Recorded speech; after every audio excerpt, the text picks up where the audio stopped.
Hey there, Marina Orms here with your Astro Vibe for Sunday, August 14th. And we're diving a little deeper today with the topic how to protect democracy, women's rights, and more. And of course, whatever is happening in your life that needs protecting or needs you to find your truth, to stand up for what's important to you, what you value. That's all relevant, of course, in the United States. We've got some themes in the collective going on that really exemplify these astrological themes that we've had of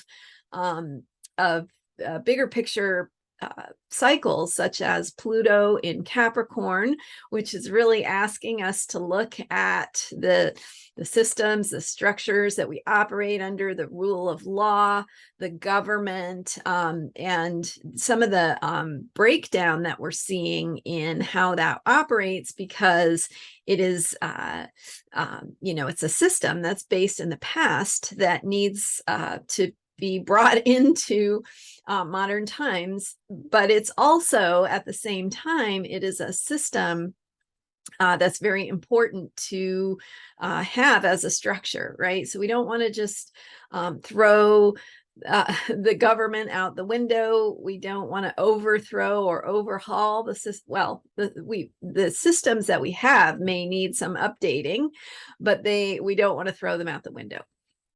So how is that shown in the astrological cycles? And we're at a turning point, but of course, in astrology, everything is a turning point because everything is an opportunity. And we have these ongoing cycles of energy that develop over time. The sign that any planet or the moon is in, it builds on the previous sign, and we're going through this process to progress through the signs, the parts of a cycle between two planets, and how they relate to each other.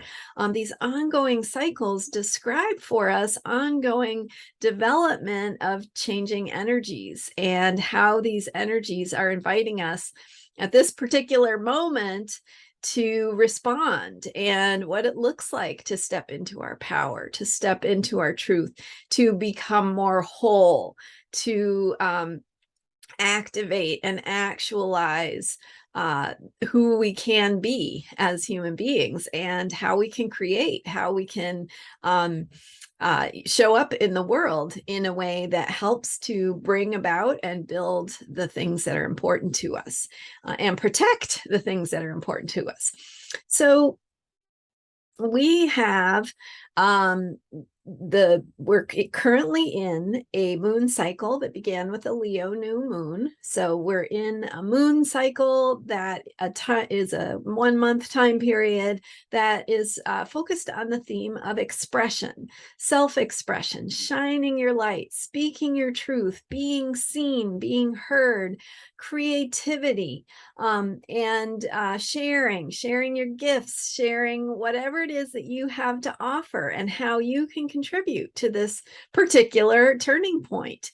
And so we've got that Leo energy of how you share, how you shine, how you speak up when something needs to be said, and the ways that you do that are honest and authentic and truthful to you. And so to respond appropriately to this moment, that's why we talk here so much about self-care. You want to start with being grounded within yourself. You want to start with self-care that takes care of you, so that you can be present, so that you can be available, so that you can be creative, so that you can respond in ways that are powerful, are in alignment with what it is you want to see, what it is you want to protect, who it is you are becoming, and what the world around you is becoming. So as you know, when we see creativity in the world, we see possibility, we see potential, we see new solutions that maybe were not anything that could have occurred to us before. So as we find this ability to share, to be present and creative and express ourselves from that place of remembering who we are, feeling grounded within ourselves, and having our needs met so that we can be creative, feel creative, think of new solutions and possibilities, and open that space for curiosity, wonder, possibility, and then the energies of shakeup and change, such as they come into our lives and express through the astrological cycles. Those times of shakeup and change can be taking us in a direction that actually propels us toward what we want. So why do we have challenges in our lives? How is this part of the bigger cycle? Well, without the challenge, we wouldn't have the opportunity to build things differently. If we kept going without being challenged, we wouldn't be pushed to get better. And what we're seeing right now is that many of our system structures and institutions are in need of being updated, are in need to be more in alignment with a world that is permeated with this bigger sense of equality, of respect, of valuing all people, and not putting people into categories that demean them or make them subservient or less than, which is, of course, a very old school way of looking at the world that is very much with us today, as we ironically deal with these some more radical factions that want to take us back to some of those old, more hierarchical categorizing of human beings kind of traditions. So Pluto in Capricorn is asking us to dig deep. It's asking us to uproot the things that are dying, the things that are not working. And as we do that, of course, we have this backlash, this eruption of, different thinking, different ideas. It's not even really an idea so much as it is a different reality that is proposed through misinformation, confusion, sowing of confusion, propaganda, gaslighting, all the ways that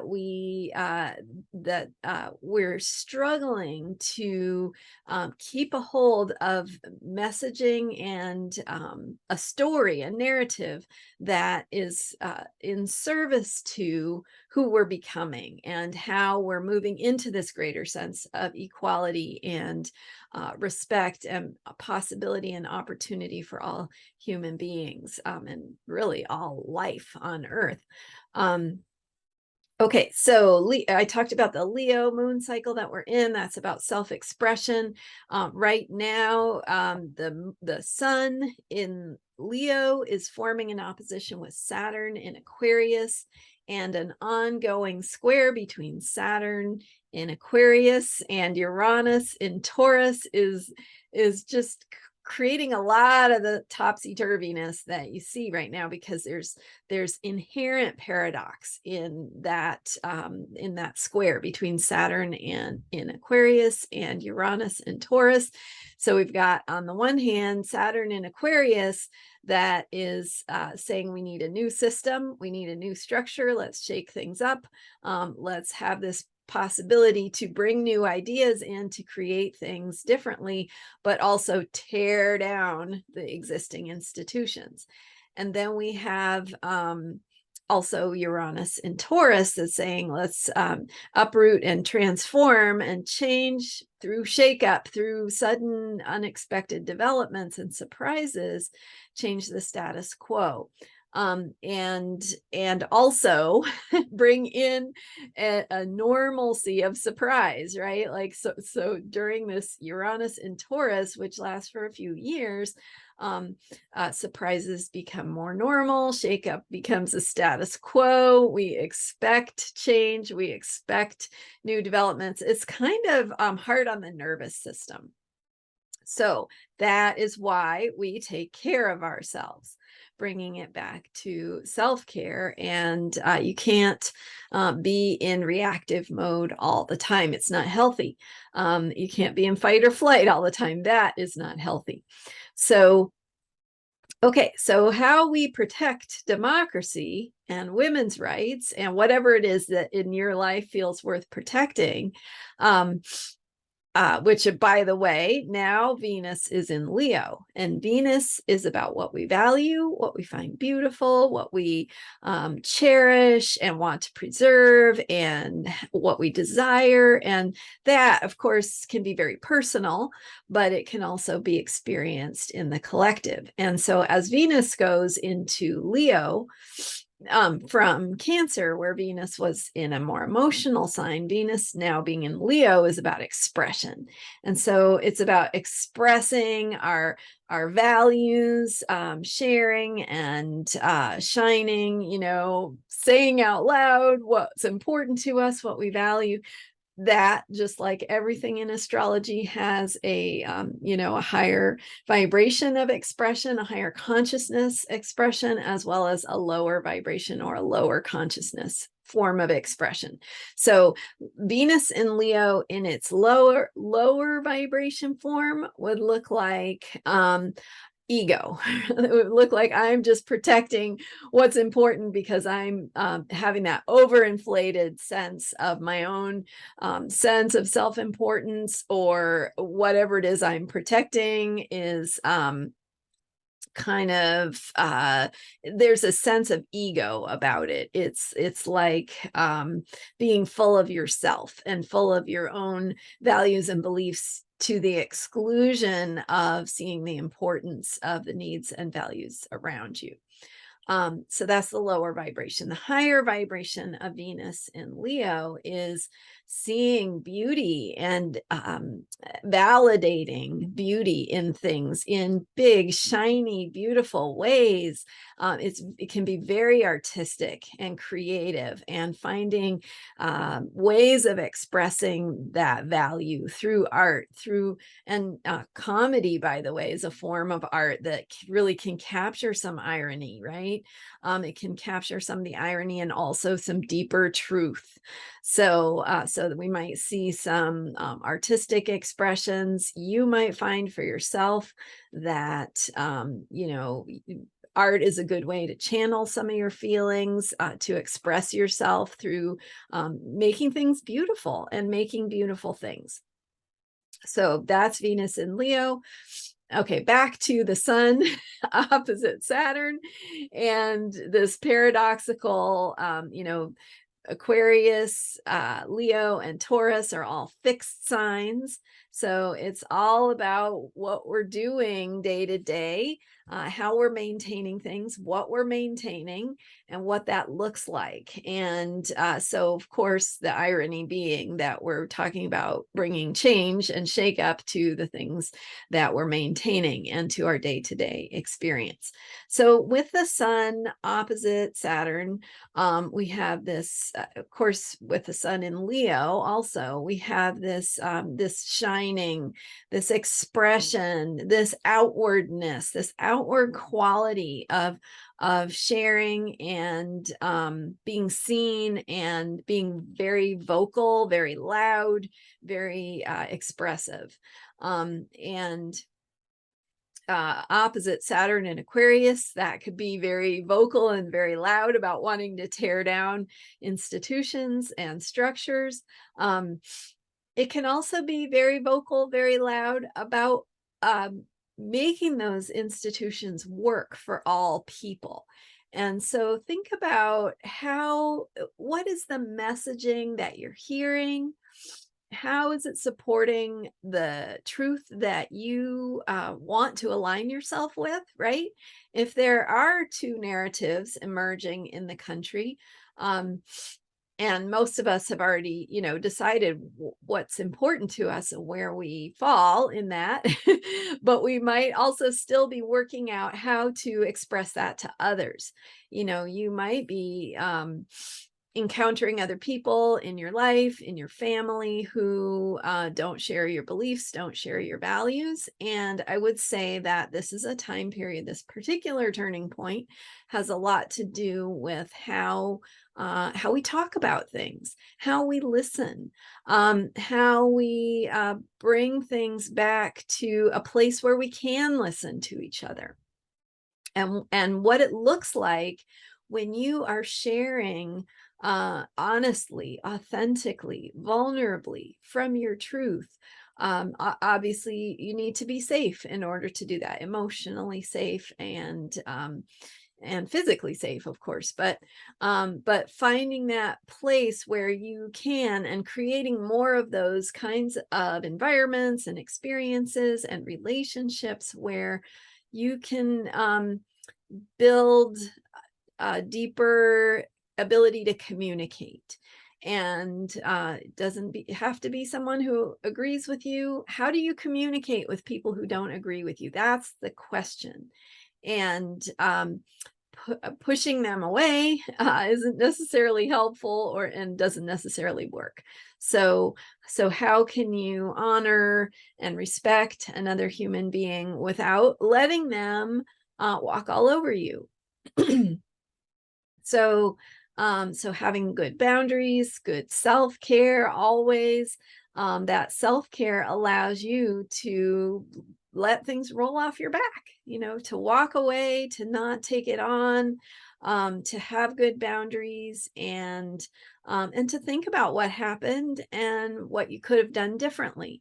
So it's not always like, we tend to just be hard on ourselves and say, oh, I screwed that up.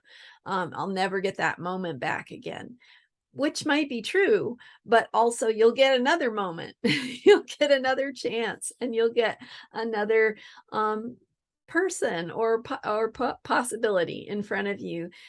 So think about what happened, think about what you said, think about what you might have missed, that if you had been paying attention, or been slowing down a little bit more, maybe you could have taken advantage of, to make your point or to express your truth more clearly. Okay, so a T-square between Sun and Saturn, Saturn squaring Uranus, Uranus also, Mars still close enough to Uranus to be conjunct. It's within a few degrees. So we have this energy also of Mars in Taurus, and Mars is going to be going into Gemini. Mars is about how we take action, how we get what we want, how we move forward. And so, by the way, where Mars is in your chart is going to be an indication of your best way to get what you want.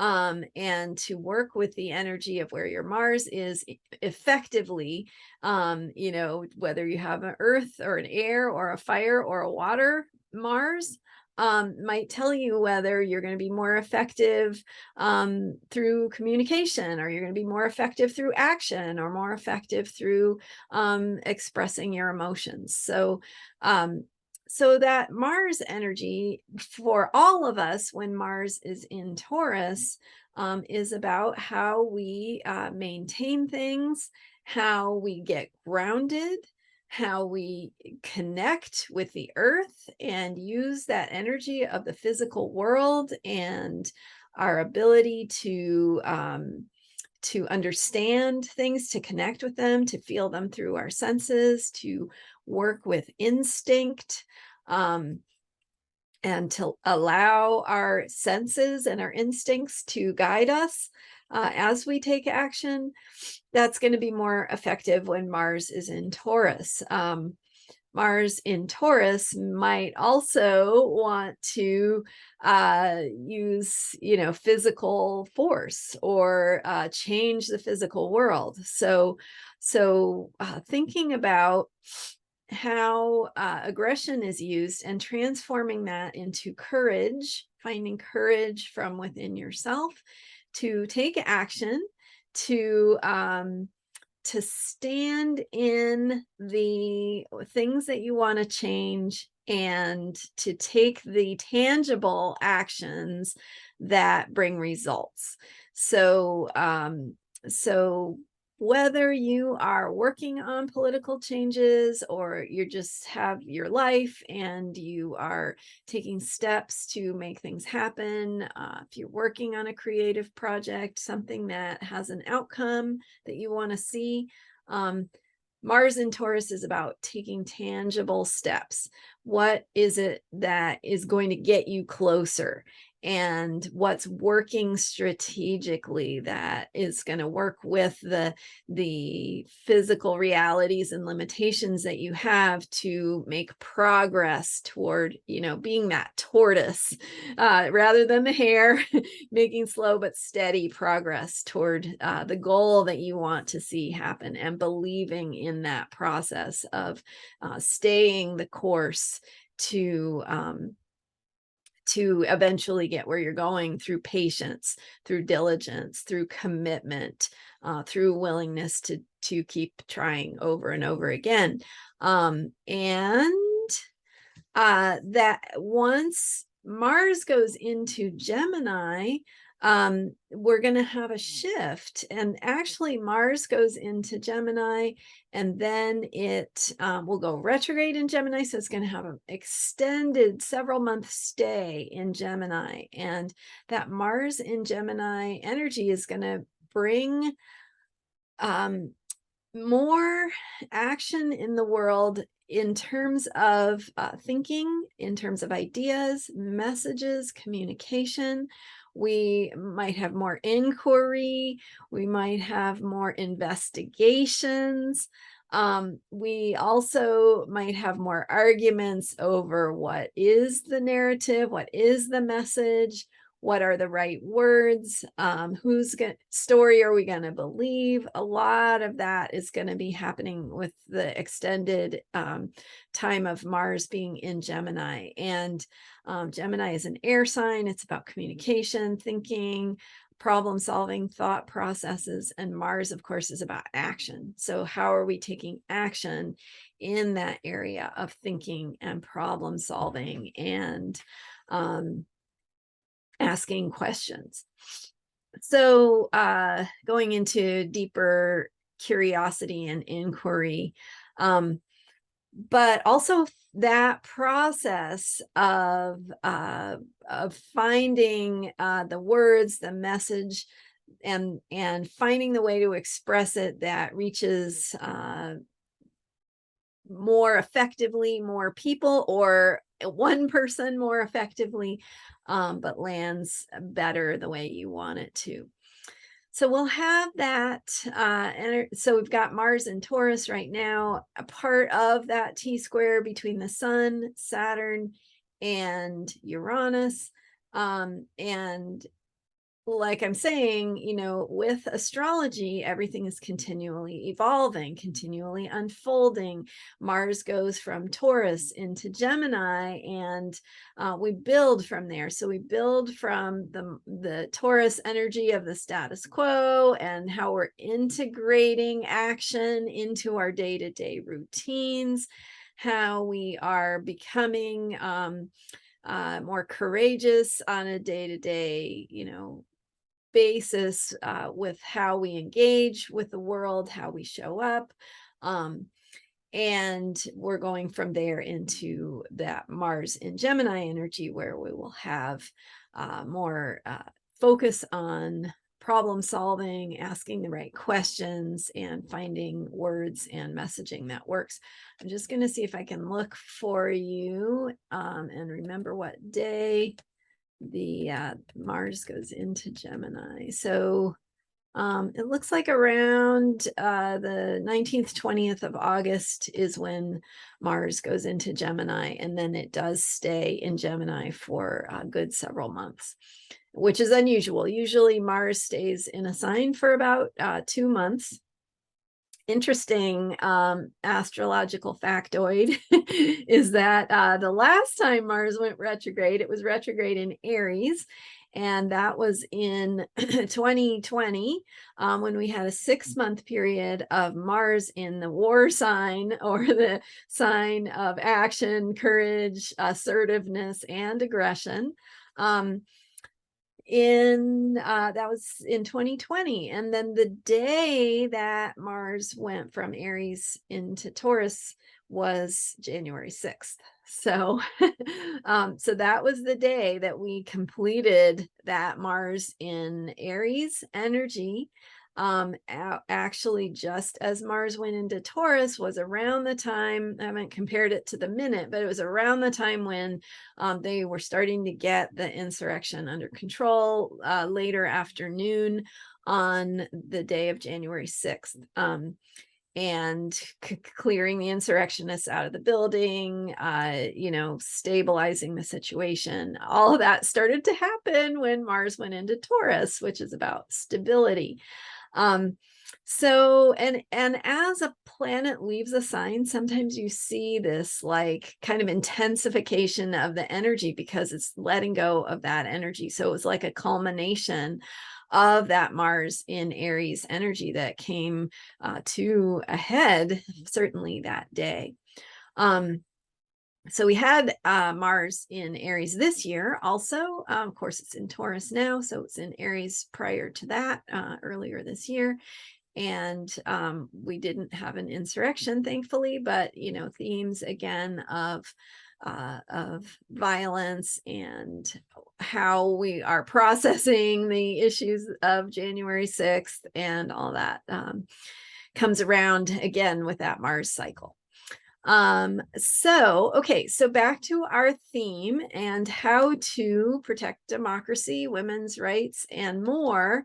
And I've been weaving it in through everything I've said today, but really right now where we are in the cycles is about being pushed. It's about being uncomfortable and things being, bringing up fears of what things are destabilizing. We don't know what's happening. We don't know, there is some feelings of discomfort, if not fear, that can come up from that. And with that destabilization, we have to find the stability from within. So those themes of self-care, little strategies of taking a deep breath, taking a step back, closing the news.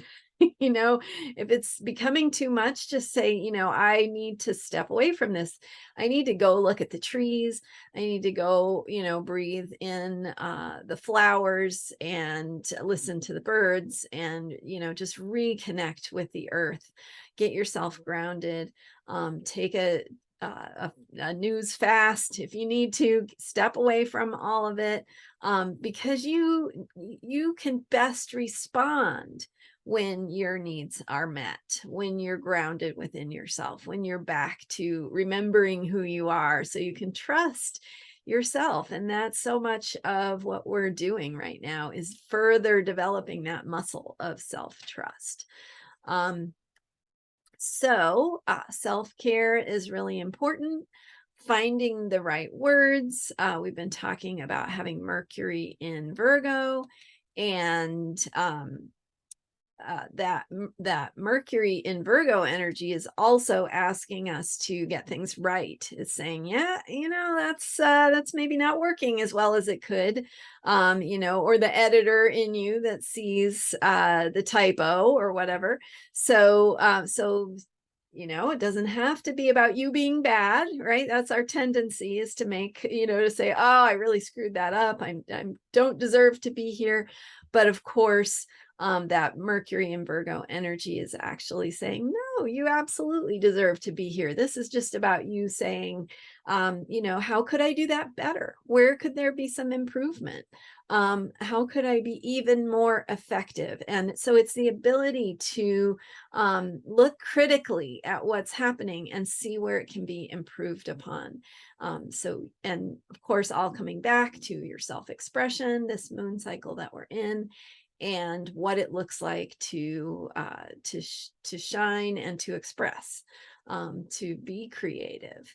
And okay, so protecting democracy is about you being grounded within yourself. It's about being present. It's about doing the things that you can do from that place. So what are the things that are right for you? You cannot do everything. So just accept that. It's not your job to do everything. It is your job to make the best difference that you can make from your own self, from your skills, your experiences, your talents, your abilities, your resources, your role in the community, your job. All of those things might play a part in how you can plug in and how you can do something that feels meaningful and makes a difference. Because with all of us, or as many of us as possible, just even correcting things that are wrong, pointing out when the lies are presented as truth, or the misinformation is thrown in to confuse people, just saying, oh, that's not what I heard. Or what about this? It's we don't have to be exactly right. We just have to be clear within ourselves about what we want to say. And again, you don't have to be perfect. You could go home and think about it and go, wow, that wasn't what I wanted to say. How could I do it better next time? So that's how that Mercury in Virgo energy helps us keep improving. And then all these energies. So we've got the energy of challenge, of discomfort, of some fears that might be coming up, and working through taking care of yourself to process the fears so that you can be grounded again, so that you can move forward in that tangible, practical, feels oh so slow sometimes, but is actually what gets us to the finish line. So keep going, keep loving yourself, keep taking care of yourself, and bring it back to what it is you're doing that helps you engage with the world and that allows you to feel like you're making the world a better place. Are you taking flowers from your garden down to your neighbors, or are you showing up to volunteer for somebody who's running for office, or are you thinking about running for office? So, whatever it is, shine your light. Shine your light and do it from your truth, from your authenticity, from your ability to be creative, and even just to be the person in the room who says, you know what, I think this might turn out all right. To be the person who has hope, to be the person who can say, we don't know what's going to happen yet. Things might go this way. They might, it might be a positive outcome. And there might be something that surprises us. We just don't know yet. So keeping that open mind, keeping that open heart, being a presence of love and healing and caring for those around you and yourself. All right, so that's what I've got for you today. Thank you so much for being with me. And if you're enjoying these videos, if you haven't subscribed yet, of course, subscribe. I've got a daily Astro Vibe video every day. Please help me spread the word. That would be really awesome, because I'm wanting to grow, be able to reach more people. And so if you're enjoying these videos, tell your friends. Thank you so much for sharing, and let me know what you think in the comments. I'm happy to take questions if if there's anything you want to hear more about. So thank you again, and I'll see you next time. Bye for now.